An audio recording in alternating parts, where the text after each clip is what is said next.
Let me introduce you to our first speaker, Phil Fearnley. He's General Manager of News and Knowledge at the BBC. And Phil's career path has taken him on a long journey from Ernst & Young back in 1994 to joining the BBC in 2002. And he's a real master of innovation, with innovations that have affected all our lives, actually.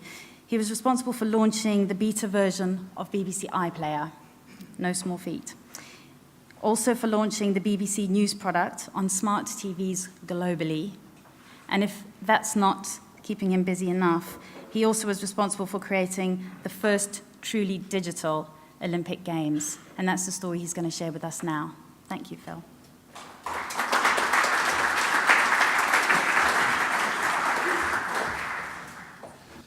Thank you very much. I'm delighted to be here, actually. It's nice to get out the office at the moment, I must admit. So I thought you might be amused at that. As was introed, I'm Phil Fearnley. I've got this wonderful title at the BBC called General Manager News and Knowledge. And one thing I learned at the BBC, the longer the title, the less important you are. So I think my title's long enough. I'm going to talk to you today about the Digital Olympics. But 2012 really was a year of innovations across the board for the BBC. It's interesting looking back now, a few weeks and months after the event itself, that during the course of 2012, the BBC delivered digital innovations across the Euros, across Wimbledon, across Formula One, the Royal Wedding Weekend, and the 70 days of the torch relay, as well as the actual Olympics itself. And where we think we got to at the end of that was a tipping point in digital broadcasting in the UK, but also globally. And we think we've set a new benchmark, a new baseline really, a new standard for what the digital live event productions are all about. I'm going to talk about three things today. The first thing I'm going to talk about is a little bit about the vision, what we set out to achieve, and why. The second thing I'm going to do is focus on some of the key digital innovations across all of our output. And then the third thing I want to do is give you a sense of the audience reaction to it. I'm sure you were consumers in one way or another of Olympic coverage, whether that was on TV or radio, or on Red Button or mobile, so you've got your own experiences, but I wanted to just set some context for why we think this was the first truly digital Olympics. But first, I want to just take you back to those 17 days. The Olympics brings together the people of the world in harmony and friendship and peace to celebrate what is best about mankind. To every athlete waiting, ready, prepared to take part in these games. Welcome to London.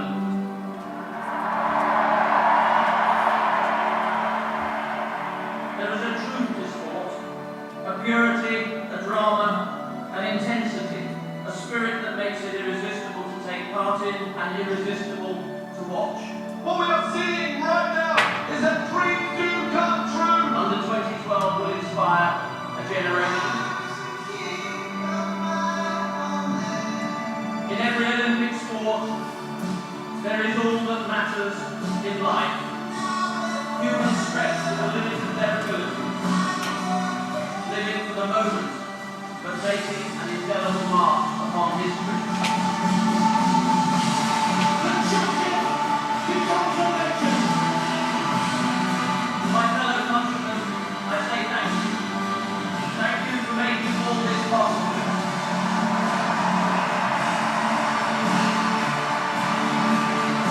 Jessica Ennis is the Olympic champion. Best all-round athlete in the world. I have never been so proud to be British and to be a part of the Olympic movement. This is our time.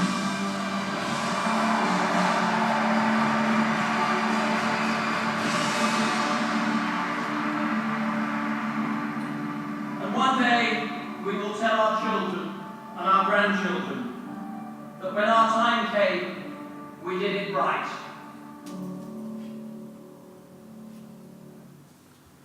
There's usually not a dry eye in the house at this point, and I've watched this God knows how many times, and it still gets me. I think Lord Cole played an absolute blinder, and his words just, I think, will echo forever. It's, and now transition to some black and white photos. The Olympic Games has always been a catalyst for innovation, at least in the broadcast space. In 1948, when the Games were in London, it was the first time we did an outside broadcast unit. There's some great old footage of some plummy-voiced English person talking about their outside broadcast units with incredible pride. I do have a fear that in 20, 30, maybe 50 years' time, that's me or one of my colleagues who kind of get laughed at. In 1964, it was colour TV at Tokyo, and two other things. They did a satellite uplink of that to the US, and get this, they recorded the results on a computer in 1964. And in 1984, Japan's NHK showed off what would become high-definition TV. So the Olympic Games has always been a major area of innovation, and we realized that we would be seen in the same light, particularly because it was on home turf, as it were. But looking back 4 years to Beijing, when we were looking at what our proposition was then, it's quite interesting to note that these things hadn't been invented.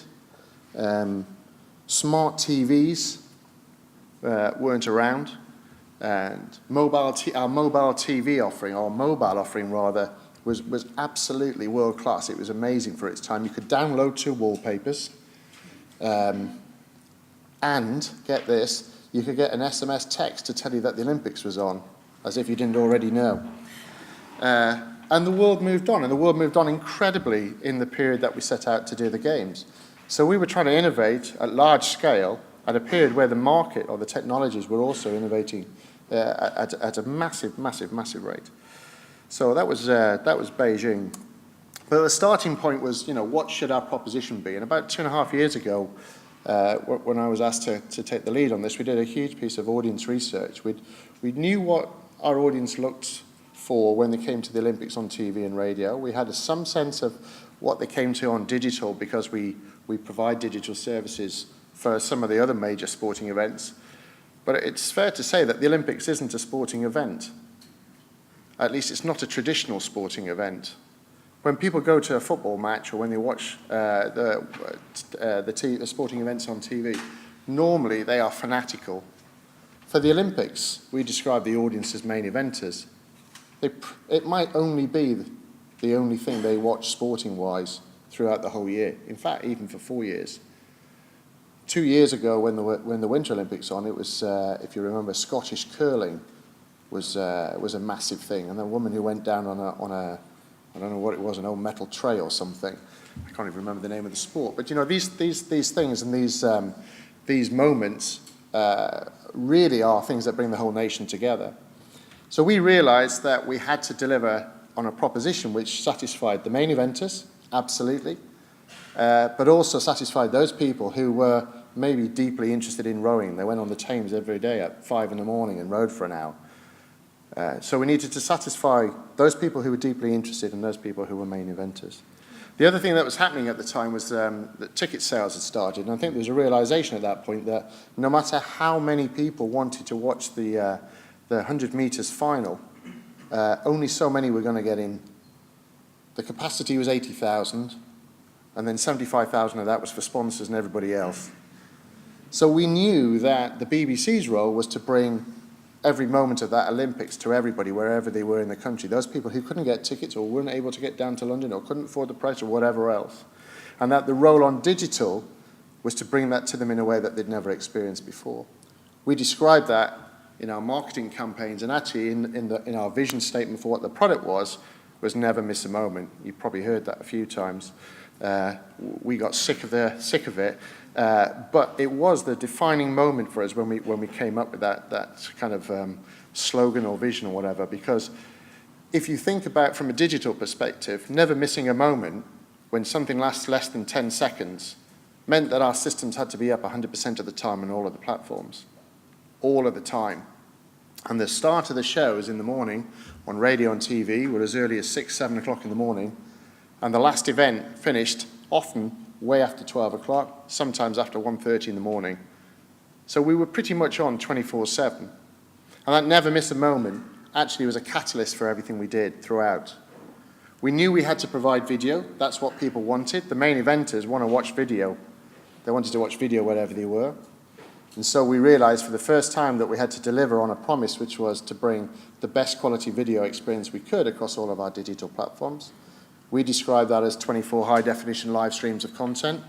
Well, sounds a bit jargony, doesn't it? But actually the reality was we delivered every single moment of every single event from every single stadium every day across all of our devices. That equated to 24 high-definition streams. The reality is we had some backup streams in case some failed, and on the first Saturday we got up to 26.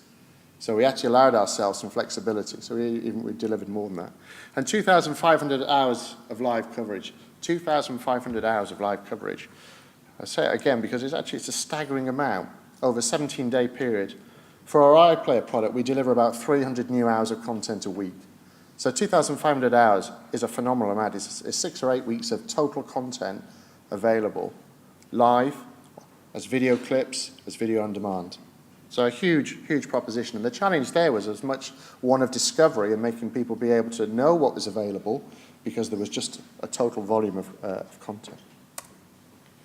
And here's what the proposition was. I talked about that year of innovation. The year of innovation really started in January of this year when we relaunched our sports website. Just do you mind doing a show of hands for me? Who has seen the BBC Sport website?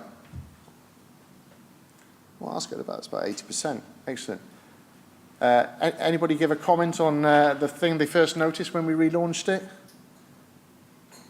The feedback we got was it was really yellow. All right, it's really yellow, which was great because the BBC Sport brand, not surprisingly, is yellow. So I think we'd hit a chord there. But there was huge, well, we felt there was huge.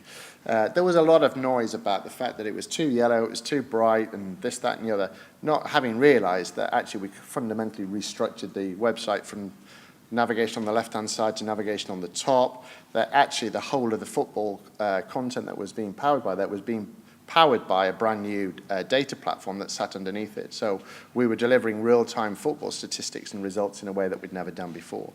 That was our first major innovation. It's not necessarily something that our audience saw front and center, but for us was a catalyst for the things that came beyond. It meant that when we got to the games, the service that we powered for the Olympics online, a page for every athlete, a page for every venue, a page for every country, a page for every event, a page for every sport, well over 15,000 pages were all delivered real-time, automatically, and without editorial involvement. There was only one page that the editorial teams managed. That's a significant change from before. You must realize that we didn't know who was actually going to turn up on the day. We didn't know what athletes were coming from what countries until they literally signed in at the Olympic Village with their name and their country and everything else. So we couldn't possibly populate a page. And previously, we couldn't possibly populate a page for every single athlete. Just back to that Winter Olympics example, you'd never know who the breakout stars are going to be. You know the Mo Farahs, you know the Jessica Ennises are going to be people that people are going to watch, but you don't know those people from different countries who come in, and actually something different and magic happens. So we created this Olympic proposition. This was the website, and the plan was very simple. Everything was one click. We wanted the user to be in total control of what they had. So here we see one of the pages for an event, swimming, a sport rather. So there were 36 sports, 304 events. You do one click. You could click on the medals table. You could click on the schedule. You could click on favorites. You could get access to live. That really is just a website. Nothing terribly sophisticated in it, I don't think, except the fact that it's powered almost without any editorial intervention whatsoever. One of the next big innovations was our what we call the interactive video player. I'm going to give you a little video of that in a second, but when you go through it, I want you to see just how video and data plays together, because we couldn't have done what we did on the interactive video player without doing what we did on the data. And actually what we managed to do was synchronize data and video in a way that has never been done before. Let me take you through that. Actually, I'm going to ask my best friend Gary to show this. This is an Olympics like no other, and we want to make sure you get the most out of this once-in-a-lifetime event. So we've created a live, interactive video player that allows you to watch every moment of the games. So here's how it works. Imagine you're watching the 5,000 metres live, and you decide you want to see the triple jump that was on earlier. All you do is click, and you instantly rewind back to the moment you want to watch. Once you've caught up, jump back to the here and now by clicking on live. You're straight back into the action. And at any time go full screen and the player delivers the action in HD. Then there's the extras button. Click on this and you'll find lots of great information. If you're watching the track cycling and are wondering what the different events are, the sport guide will tell you. Then there's Olympics Live. Turn it on and it will alert you to all the key moments from around the game so you never miss anything that matters. And with the athletes panel, if you're watching the rowing and want in-depth info about one of the rowers, then this feature is here to help. Now there'll be times when up to 24 live events are taking place all at once, so we've arranged everything to make it easy for you to find the best of the action. In short, with the BBC's new live interactive video player, we're giving you complete control of what you want to watch and when you want to watch it. Go to bbc.co.uk/sport to never miss a moment of the Olympic Games on the BBC. So that was our kind of, as we saw it, the main event, main innovation in digital. That chapter marker, where you could go back and see what had happened, for us was something we thought our users would love, but we're surprised just how much they did love it. We got 1 million clicks a day, over 1 million clicks a day to chapter markers, and that might not sound a huge amount, but we also had 750,000 people scrubbing back the video bar. That completely blurred the lines between live and what was previously video on demand. Because what was live anymore? It was appeared live. You were watching a live stream, but you could go back to earlier in the stream. So we think this was transformational in terms of the way that our audiences started to realize that they had much greater control over what that broadcast experience was going to be and how they got access to the content that was important for them. But we didn't just deliver on the desktop. We obviously delivered on mobile. We delivered our first Olympic apps on iOS and Android. We delivered the mobile site. The feedback we got on the mobile site was they couldn't believe that all of those pages that we'd created for every athlete were available on the mobile site as well. We'd found a sneaky way of effectively putting a wrapper around the whole of the website, providing the whole of the website on mobile with the same look and feel, but actually, given the screen size, hopefully a clean user experience in terms of ease of use. We also produced, for the first time, red button services and smart TV services. So our red button service, those same 24 high-definition streams were available on satellite via Sky and Freesat and available on Virgin Media, but we're also available on Samsung, Panasonic, and Sony devices, and here's just a sample of the same kind of thing. It's the same kind of experience across all of the devices. And that was what we wanted to make sure our audiences could realize, which was whatever device they were consuming our content on at any time of day, and we knew our audiences use different devices at different times of the day, the look and feel, the user experience, the product promise was identical, notwithstanding that those devices themselves don't offer the same feature set. It's all well and good me saying I thought it was quite good. What did our audiences think? We had 57 million global browsers to bbc.co.uk. Again, to put that in context, that's the equivalent of every man, woman and child in the UK accessing the site. Our highest previous day in the UK for our website was 5.7 million uniques. That was our highest ever. We averaged 7.4 million unique users throughout the 17 days. Globally, our highest ever had been 9.4. Globally, we averaged 10.4. So a massive uplift in our traffic. The number of video requests was outstanding. The number of downloads, 1.9 million in 3 weeks. We launched our apps a week before the Olympics started. We didn't have a marketing campaign at all. We downloaded nearly 2 million over the course of those 3 weeks. It was as fast to download as iPlayer. In fact, we reached our iPlayer and news numbers within about 3 days. It was massive demand, we could tell, for our product. In terms of the video requests, I don't think this number's right, actually. Somebody's told me, somebody in our audience team has proved to somebody that the equivalent play out of all of that video was 7,603 years of a TV channel. I'm not convinced. But what it is equivalent to, again, just in terms of the amount of traffic we were serving, 2.8 petabytes, that's a 1 and 15 zeros. I had to Google that to find out. It's equivalent to 700,000 full DVDs of content. In context, the Euros football just 2 years previous, the Euros football, the World Cup 2 years previously, we didn't hit 2.8 petabytes across all of the competition itself. So in terms of the level of growth that we'd achieved in just 2 years, just staggering.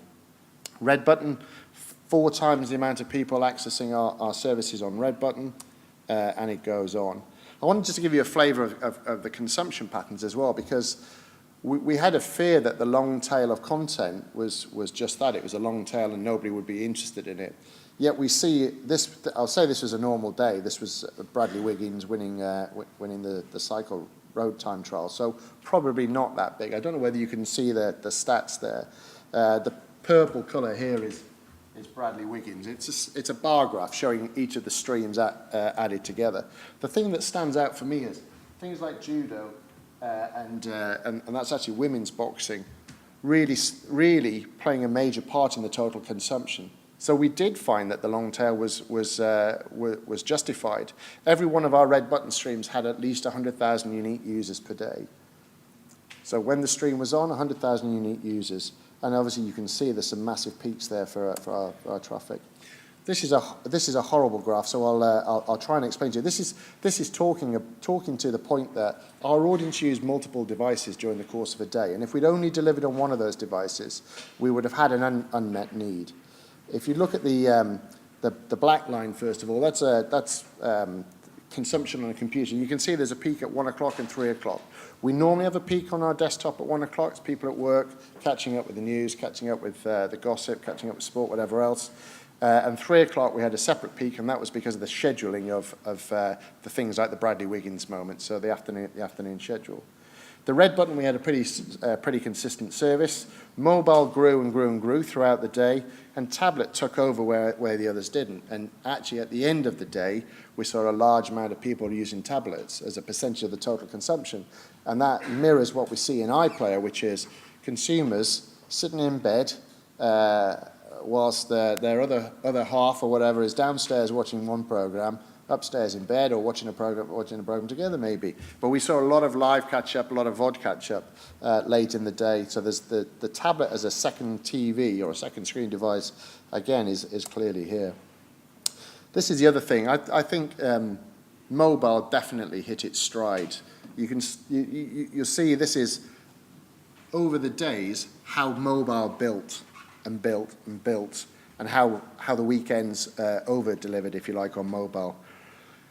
One thing we got back time and time again from people, really as early on as the first day of it, they could not believe that they could get video working on their mobile devices. It was kind of a revelation to them. They weren't expecting it, and it actually worked, and it carried on working, even when they were at the grounds themselves. And we got all sorts of stories about prime ministers tapping members of the BBC on the shoulder at one of the Olympic matches, saying, "What's that you're watching on your mobile?" People just consuming this content whilst at an event in a way that, if you go to a football match these days, it's very hard to even get an SMS half the time. So we saw this traffic build and build, and we had peaks of traffic for the weekends on the sort of Super Saturdays. And again, tablet adding a significant amount of consumption. So devices and the device innovation that we delivered of video to mobile and video to tablet was significant. And what was our most popular content? This is in the short form category. She'll step back. What's going on with it? Forward 3.5. Oh, here you go, the first calamity. Yeah, the commentator laughing there. Now, oh, what a swine. So we knew Bolt and Blake was going to be a big one in short form, but that one was almost double. You know, I've spoken on a platform with the guys from NBC in the States, and they say exactly the same thing, and their stats are just shows how much we like Jeopardy and all the rest of it. And the badminton there, that was people catching up on the people who kind of didn't play, you know, and then got thrown out of the Olympics. So again, we didn't know those moments were going to be the key moments. And when you see traffic like this and you see the stats for it, if we hadn't done that, never missed a moment, if we'd not tried to capture everything, we wouldn't have been able to capitalize on that. In live stream requests, some of the major things, probably less of a surprise, those things there, but you know, cycling really outperforming. We were incredibly impressed about the amount of tweets and social activity. Here's just a couple of tweets from some of the sports people themselves.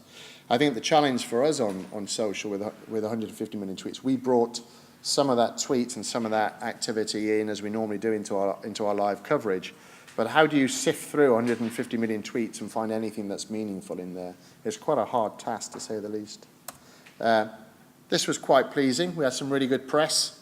I managed to get in the Daily Star, which is now on my wall in my bathroom downstairs. And the Daily Mail said something nice about us, so we'll have to keep reminding ourselves of this. And our audience, when we asked them, I mean, it's one thing as the stats telling you something, but when we asked them, you know, 98%, 96% felt the BBC's coverage met or exceeded their expectations. So those are significant, given what we set out to achieve and given the scale of things. I'm not going to cover all of the stats there, but whatever dimension we looked at it, when we talked to our audiences, they loved what we did, and we're not complacent. We know that. There are things that we didn't quite get right or things that we could get better. We've done a massive lessons learned camp exercise afterwards. We've got 550 lessons that we're going to apply to our services and products. And I think, you know, as we talk about innovation, it'll be those incremental innovations that we look at. Some of the features on the interactive video player that really worked, and some of them that we thought didn't work quite as well. Was that a user experience and a design challenge? Was that a way that we presented it or marketed it or sold it? Or was it just not what our audiences want? We're on the road to Rio now. It's only 4 years away. God knows what technologies and innovations we're going to be in for. Before we even get to Rio, though, we've got 2014. It's the year of the Commonwealth Games. It's the year of the Winter Olympics. It's the year of the next Football World Cup. Oh, and there's a Wimbledon, and there's F1, and there's Glastonbury. And there's a whole ton of other major sporting events. What we delivered in 2012, the Digital Olympics, as I just said at the start, really was a baseline for how we intend to deliver live event coverage in the future. A real watershed for digital broadcasting. I hope you'll agree with me that that innovation and those set of innovations really delivered value for money for our audiences and delivered an experience that they probably never experienced, or they never thought they would be able to experience. Thank you very much.